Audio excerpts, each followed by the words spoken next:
So this is a complete shoulder and trap workout, my workout that I've done for many years, and it's just freely given to you guys, and I hope it helps you guys out.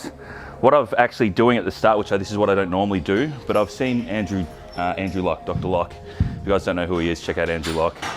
And he's just been explaining some things to me, because I've been training now 22 years, so I'm extremely proficient in doing my movements, bilaterally at the same time, whereas unilaterally, single arm movement, I need to start becoming a bit more proficient in that and creating some balance in my asymmetry. So I've found, like, after 22 years now, one side of my body is not as developed or not as connected to, even the development might look the same. I don't feel as connected to it when I train.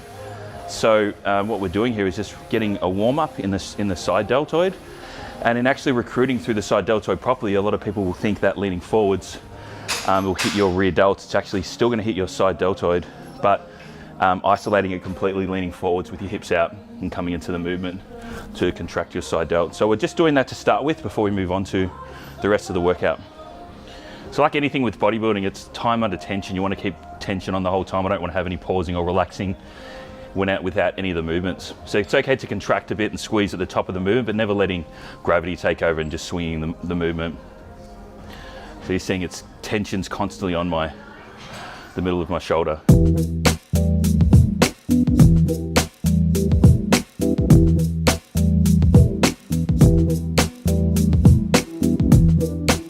This is just like 2 or 3 warm-up sets, just 12, 15 reps, just squeezing the muscle, getting it warm, and then we're actually going to go into some loading.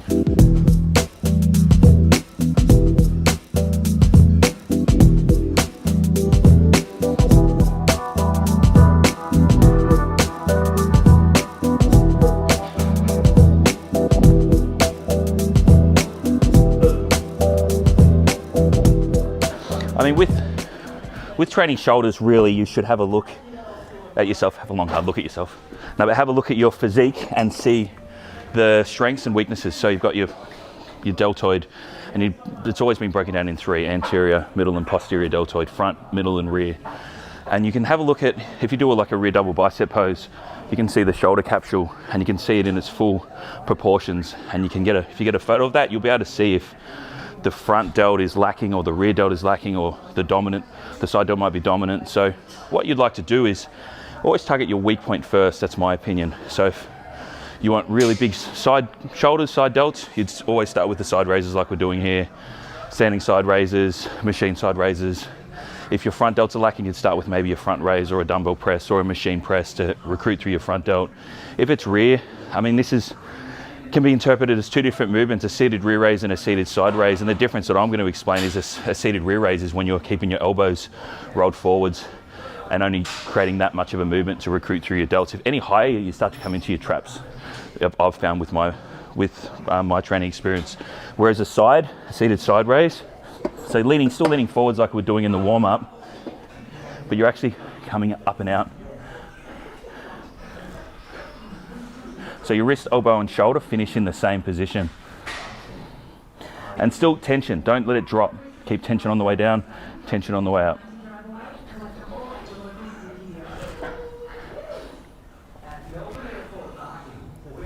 Find with these movements, the wider you go, the less trap you'll feel recruiting. If you start shrugging it on the movement, traps can become involved and recruited.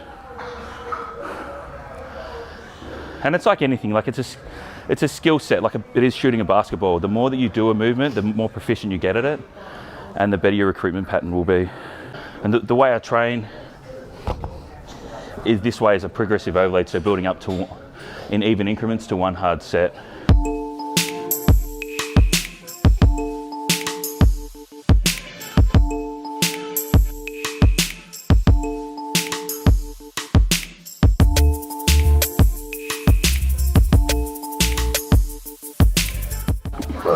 Come on.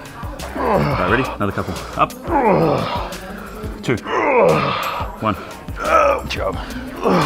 Set, man. Excellent.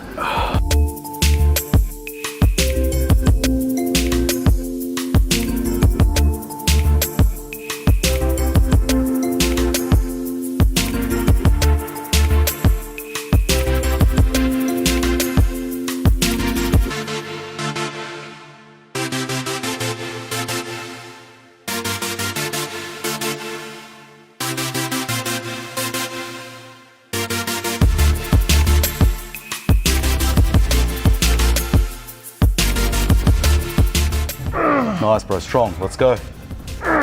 Keep them coming, let's go. Again, come on, up high, let's go. Let's work. Up.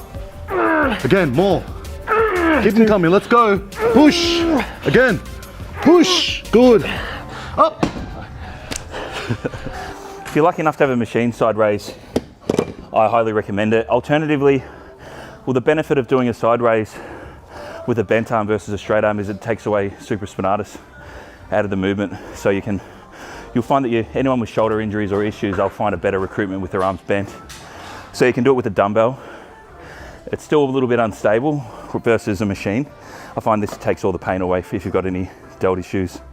And it's quite simple. It's like you're trying to recruit anything with deltoid. You really want to be pulling through your elbow, not your hand, because your hand you can come into other parts of the deltoid or into your back. Like you want to just keep it all on your shoulder by keeping it the range of motion pushing through the elbow.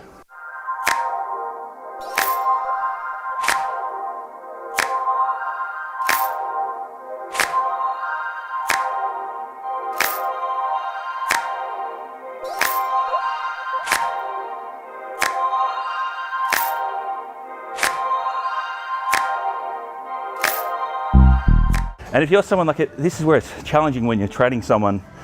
It's completely individualized and it always depends on someone's biomechanics and their ability to connect with the muscle. So if you're someone who can come up to here and feel it in your deltoids, and you can come in even further and feel it in your deltoids, keep going, do it all the way.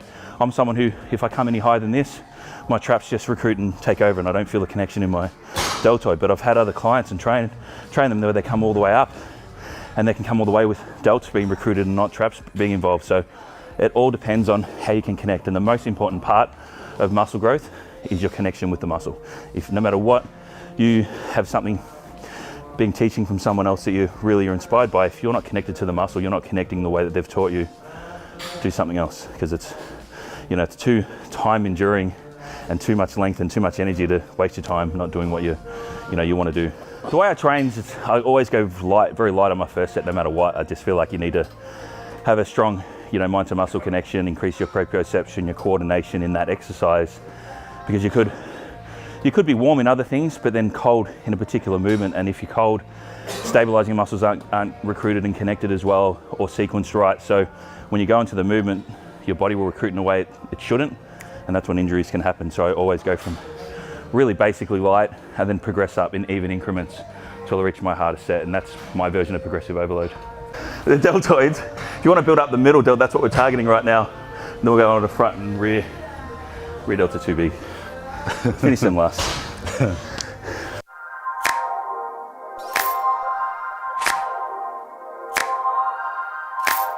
Get up, again, form. Set. Excellent. Incline dumbbell press for your shoulders. So I never do a vertical press. I think it's just dangerous on your spine and your joints, and especially getting the weight up in the movement, kicking it up, it's just really difficult. Puts too much strain on your body. And getting in and out of the movement, I always say it's just as important as the movement itself. I mean, if you're getting in it, expelling so much energy just trying to get the weight to starting position, then you're losing effectively reps in the set. You don't want that to happen. You want either have someone who can help lift the weight to you or leverage it up with the least amount of strain as possible. And so with the dumbbell press, what I like to do is sit them on my knees and just guide my leg up to my shoulder.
You know what it is?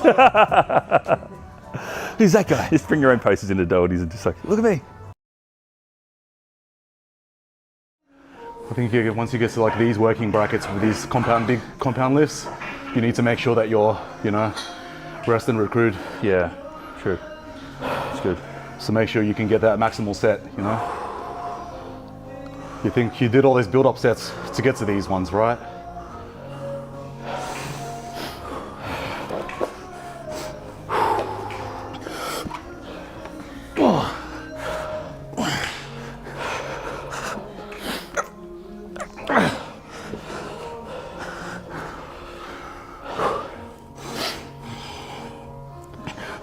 Strong. Let's go. 1, 2, 3. Oh, I got it. Tight. Right. 1, let's go. Easy. 2. Again. 3 up. Nice, let's go. Again, strong. Come on, strong, let's go. Push. Let's go. Push. More, let's go. Up. Again, come on. I'm gonna... Good. Nice. Let's try. Slow. Nice. Monster set. Oh, I'm not training for this. Good dismount. Yeah. It's like, yeah.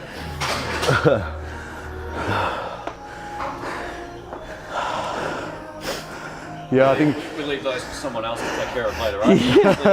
Yeah, the full prick move. this is for the skinny guy that wants to show how strong his single arm rows are, and he lifts it 3 inches off the floor.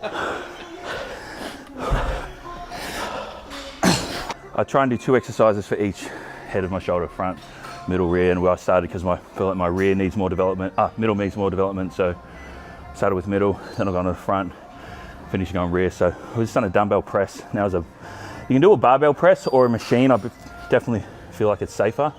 What I like to do getting into this is to put as less pressure on your shoulder joint. I don't want to be starting from this point here. I want to be starting just as I would with the barbell. So I put the seat right down for myself. And getting into the machine, I slide back and drop my shoulders down and tucking my lats down in the movement, like my armpits into my lats. And then what I like to do is not have my elbows vertical directly underneath it. What I like to do is look at the angle of the machine, because we're actually pushing back that way to protect my joints. I actually keep my elbow in that same alignment.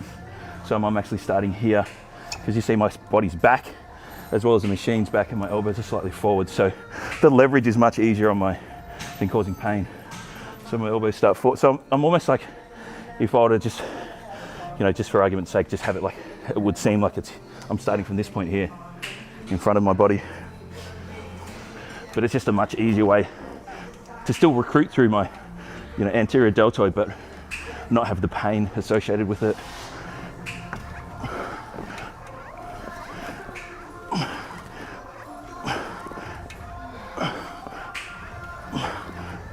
And it's the same time and attention to recruit it properly. If you have elbow pain, I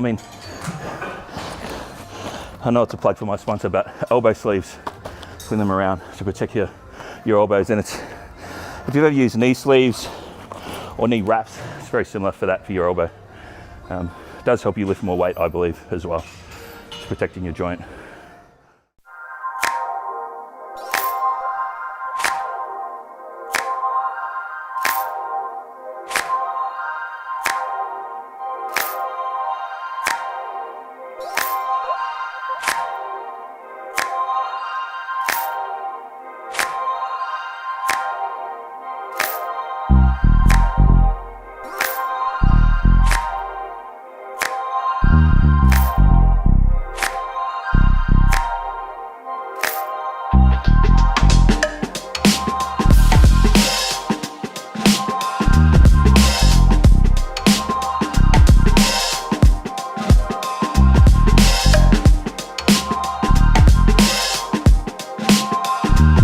Teach a lot, and a lot of people ask me how to do this movement. So if you think of it like, seems strange, but like skiing almost. So you're trying to get your body in a position, sitting back into it, knees slightly bent, chest up. You're starting with the dumbbells by your side. You'll start with the raise, So you're recruiting through your rear delts, and you'll finish with a row, but it's not a bent row like you're doing a dumbbell row. You're finishing with the row, so your arms are only bending, rowing that much in the movement. So although you're overloading and isolating through your delt with the raise, your rear deltoid, when you do get to that point there, you're still contracting. Now this is where you can go wrong by continuously rowing and coming into a shrugging movement and your traps coming into it. Avoid that. Even if you need to go out wider to avoid the traps, come out wider. You just need to play around with it. Like I've said, it always depends on the connection with the muscle. So if you don't respond well here, you may respond better here, may respond better here, but just know you start with the straight arm and you finish with a row, but you're never allowing your body, your hands to go in front of your shoulder. You don't want to let the momentum start. You want to start with the rear delts. And I think that's the biggest thing about like trying new movements to create new stimulus. You know? Well, that's what I'm learning off you as well. For sure. Said iron sharpens iron, so I'm going to be learning stuff and growing, and so help each other.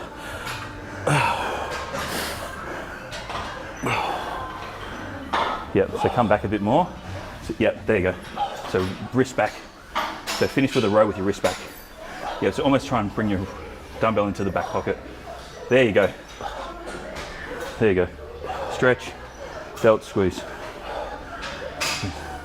Yep. Keep the connection, keep it on the way down and up from there. So never release it. Oh, okay. Yep, there you go. Down, straight. Yep. The training system I use, and I get asked about it, how to do it correctly because it's communicated wrong, and I hope I can get a point across that's easy to understand. It's an 8-week system, and it's not pyramiding. So it's not week 1, 12 reps first set, 10 reps second set, 8 reps third set, and 4th rep, and 6 reps the 4th set. It's like you're doing everything on the first week is 12 reps. Every set, every building set, and the overload set, it's 12 reps specifically. You're doing that for 2 weeks. That's weeks 1 and 2. And then weeks 3 and 4, instead of doing 12 reps on every set, you're doing 10 reps. So you're saving 2 reps in reserve every single set that you do. And you do that for weeks 3 and 4, and then weeks 5 and 6, you go to 8 reps. Every building set, every overload set, like we've done today, should be 8 reps. And then the last 2 weeks is 6 reps. Every building set and the hard set is 6 reps. You're not doing a combination of reps in the one workout. It's the straight amount of reps the whole time.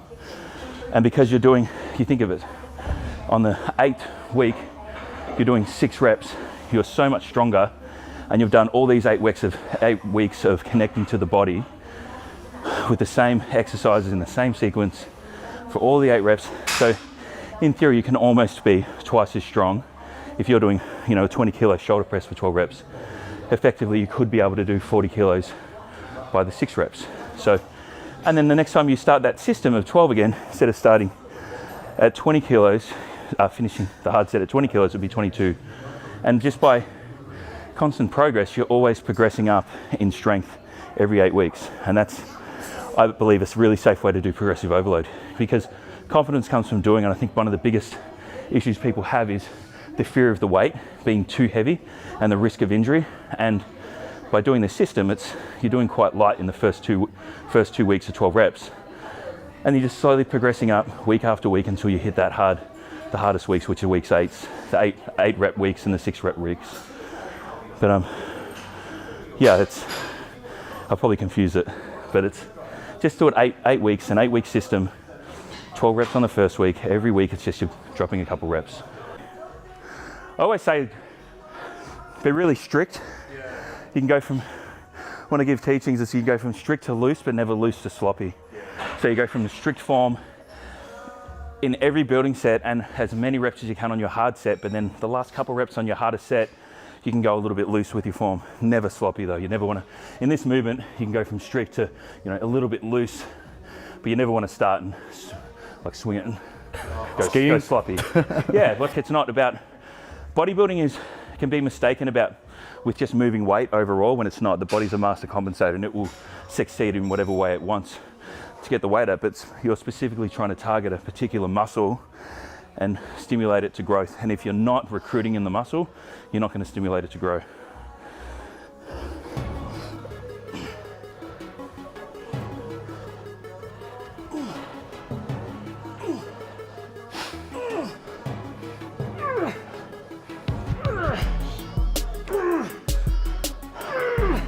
Get it. Come on. Nice, come on.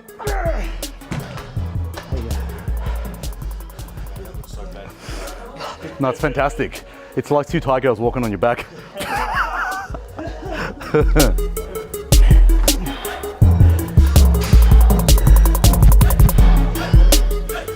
Oh man, wrist back, wrist back. Get it back. A little bit loose on these ones. Yep, there you go.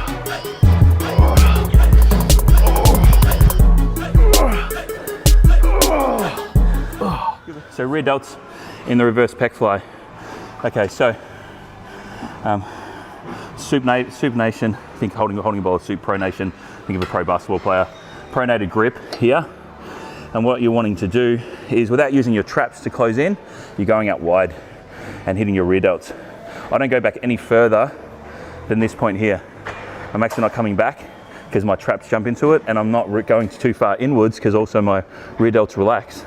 So I'm doing like quite a small movement when I'm just isolating my rear deltoids.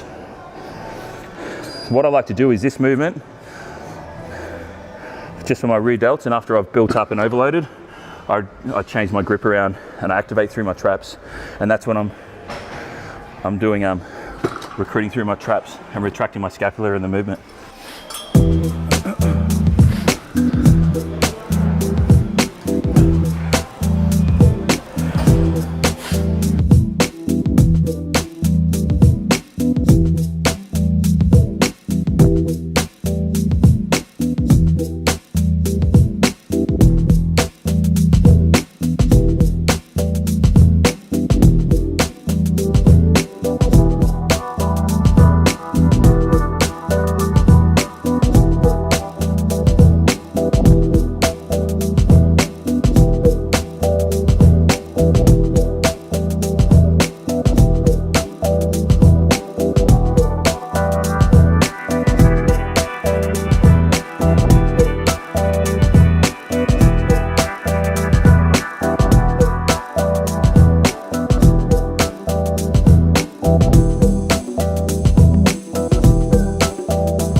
Doing a shoulder shrug is quite simple.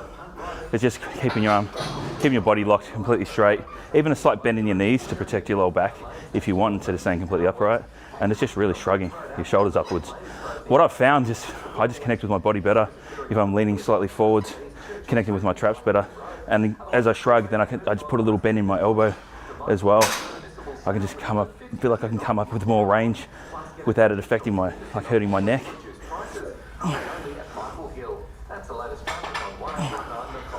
As long as I keep the tension on.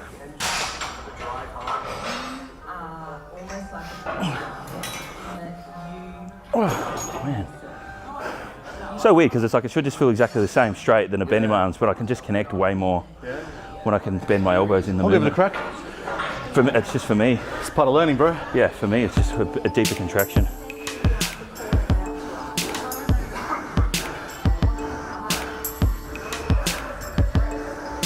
Yeah, good.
So that's my shoulder workout, and those are really basically my go-to exercises. I mean, a couple of things for side delts, for front delts, for rear delts, and really for my whole career of my 22 years of training, I've pretty much stuck to the same exercises. I've just changed the sequence, the order around.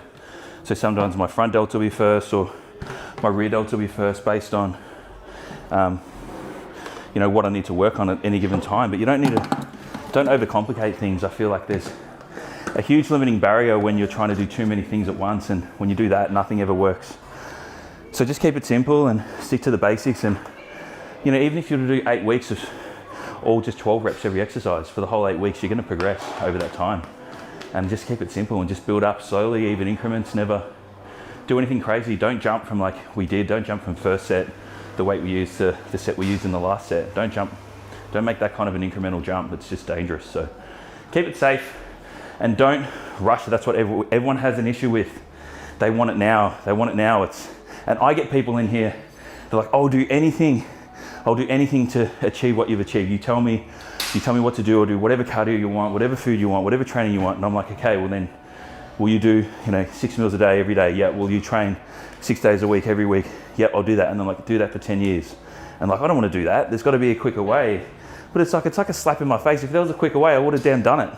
There's no quick way to this. It just takes time to put muscle on, but you can save time doing the right thing, as opposed to trying to reinvent the wheel and doing a whole bunch of fancy stuff and doing all these weird little things that have, like, they really can go nowhere. Like, you have to think of the foundation in movements.